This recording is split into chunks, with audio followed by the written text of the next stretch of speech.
Nay, gutom na ako. Gusto mo na ito? Nakain ko na. Oh, ito, pagkain para sa'yo. Pagpasensyahan mo ng nanay mo, ah. Salamat po. Sana ikaw na lang naging nanay ko. Hoy anak, pumasok ka nga dito.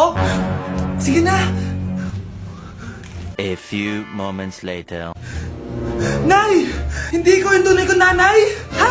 Anong pinagsasabi mo? Bakit hindi nakalagay dito yung pangalan mo? Sinungaling ang papel na yan. Alam mo nga ako yung tunay mong nanay. Itapon mo na nga yan. Sabihin mo na sa kanya yung totoo. Anong totoo? Na ako! Ang tunay mong nanay! Ikaw yung tunay kong nanay? Nagpapatawa ka ba? Eh sa akin lumabas yan eh. Ano ba talaga? Magpa-DNA test na lang tayo. Malalaman ko na kung sino totoong nanay. Ang tunay mong nanay ay... siya! Siya yung nanay ko? Hindi pwede to! Ayoko! O di ba? Tama ako. Ikaw na lang nanay ko! Ampunin mo na ako! Huwag ka na